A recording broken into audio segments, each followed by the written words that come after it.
हिमाचल प्रदेश सहित पंजाब हरियाणा में बारिश का दौर लगातार जारी है। पहाड़ों में लगातार हो रही मूसलाधार बारिश ने जमकर कहर बरपाया। उत्तराखंड के चमोली और जम्मू कश्मीर के किश्तवाड़ में बारिश की तबाही की जो तस्वीरें सामने आई हैं वो रोंगटे खड़े कर रही है।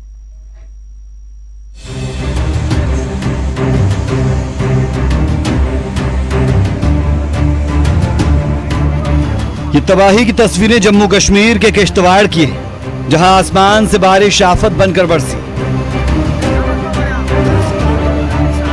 और अपने साथ सब कुछ बहाकर ले गई।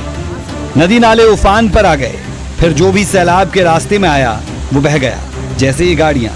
ये तस्वीरें तबाही की कहानी बयां कर रही है। पिछले कुछ दिनों से हो रही मूसलाधार बारिश ने घाटी के कई इलाकों में खूब तबाही मचाई। कुछ ऐसा ही मंजर उत्तराखंड के चमोली में भी दिखा, जहां बारिश के बाद मानो बाढ़ आ गई।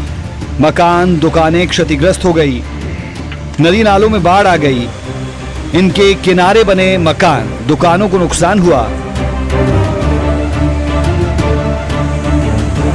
हिमाचल, उत्तराखंड और जम्मू कश्मीर के पहाड़ी इलाकों में पिछले कई दिनों से भारी बारिश हो रही है, जिसका परिणाम ये कि कई जगहों पर बाढ़ जैसे हालात बन गए। प्रशासन ने लोगों को ऐसे वक्त में नदी नालों से दूर रहने की अपील की है। Bureau report, news 18।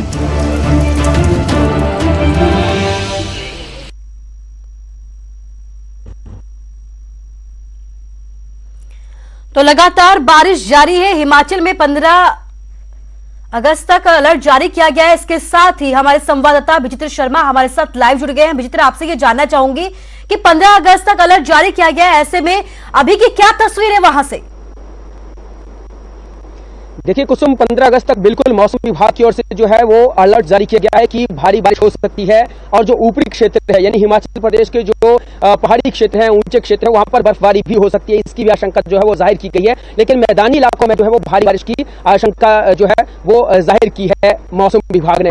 तो कुछ तस्वीरें हैं जो जिस तरह से हम दर्शकों को दिखा रहे हैं कि किस तरह से अगर धर्मशाला की बात की जाए तो धर्मशाला में अभी से जो है वो सर्दी सा आभास होने लगा है। सुबह और शाम के वक्त यानी इनफैक्ट दोपहर के वक्त भी जो है वो धुंध छाई रह रही है और जो विजिबिलिटी है वो भी धीरे धीरे जो है वो कम हो रही है और ठंडक सा आभास जो होने लगा है, तापमान लुढ़क रहा है। और दूसरी जो इसके ड्रॉबैक्स देखने को मिल रहे हैं वो ये है कि बहुत सारे लिंक्स रोड और बहुत सारे जो मुख्य हाईवे हैं वो भी कहीं ना कहीं जो है ठप हुए पड़े हैं। अगर बात हम मैक्लोडगंज धर्मशाला चंडीगढ़ हाईवे की बात करें तो वो भी जो है वो बाईपास के ऊपर जो वाला रोड है कोतवाली बाजार से होकर जो गुजरता है वो इस वक्त पूरी तरह से ठप हो चुका हुआ है, इसलिए क्योंकि वहां पे लैंडस्लाइडिंग हुई है। और अगर कोरोना काल ना होता तो यहां से ही लाखों की संख्या में श्रद्धालु जो है वो मैक्लोडगंज, त्रिउंड, इंद्रहार और स्तोबरी और नड्डी के लिए जाते हैं, तो आज बहुत ज्यादा दिक्कत होती। और ऊपर से बड़ी बात यह है कि इन दिनों जो है वो धार्मिक स्नान का वक्त चला हुआ है, जो कि जिस तरह से पवित्र यात्रा मणिहेश की चली हुई है, तो जन्माष्टमी भी है और जन्माष्टमी के इस पावन पर्व पर जो नड्डी में जो एक पवित्र झील है वहां पर स्नान होता था, लाखों की संख्या में श्रद्धालु आते थे। लेकिन आज जो लैंडस्लाइड हुआ है उसकी वजह से वो ना आ पाते, बहुत दिक्कत होती, बहुत जाम लगता।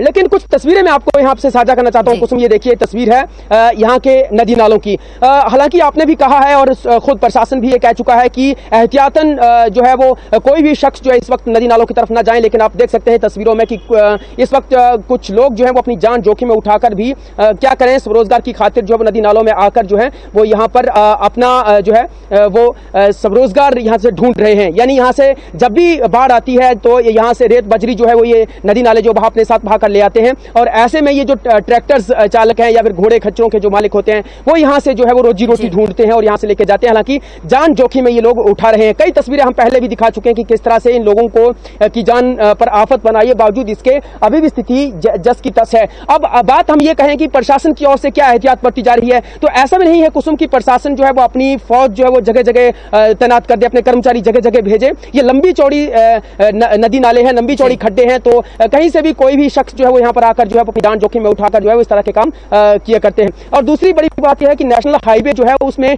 जगह जगह लहाज से गिरे हुए हैं। अभी तक ये सुनिश्चित नहीं किया जा रहा है कि कौन वो जो रास्ते जो अवरुद्ध हो गए हैं उनको दुरुस्त कौन करेगा। बात अगर हम लिंक रोड की करें तो लिंक्स रोड, बहुत ज्यादा लिंक्स रोड में नुकसान हुआ है, यानी लाखों करोड़ों का चूना इस वक्त जो है पीडब्ल्यूडी डिपार्टमेंट को लग चुका है। बरसात के मौसम में कुछ ऐसा ही होता है। और पूरे कांगड़ा घाटी की बात करें तो कांगड़ा घाटी में इस वक्त जो है वो करोड़ों से ज्यादा का नुकसान जो है वो हो चुका हुआ है। लेकिन बरसात के बाद ही इसकी एवेल्यूएशन हो पाएगी। कई जगहों में इसकी गिरदावरी होगी, जिस तरह से जो फसलवाड़ी हो रही है या फिर जो किसान बागवान है उनको जो नुकसान पहुंचा उसकी गिरदावरी जो है वो बरसात के बाद ही हो पाएगी। तभी इसका एवेल्यूएशन लगेगा कि क्या कुछ हुआ है, कितना नुकसान हुआ है। बीते साल की अगर बात करें तो बीते साल भी कुछ करोड़ों का नुकसान हुआ था। बकायदा सेंट्रल गवर्नमेंट की ओर से कमेटी बनाई गई थी और पूरे हिमाचल में वो घूमी थी और उसका जो एवोल्यूशन किया गया था। लेकिन आज दिन तक जो जिनको नुकसान हुआ है उनको पैसा मुआवजा प्रॉपर नहीं मिल पाया। तो ये सवाल बार बार उठते हैं और हर बार बरसात आती है, आफत आती है, इसी तरह से चली जाती है। जी विचित्र, इस तमाम जानकारी के लिए आपका शुक्रिया। सवाल ये है कि काम नहीं हो पाता है।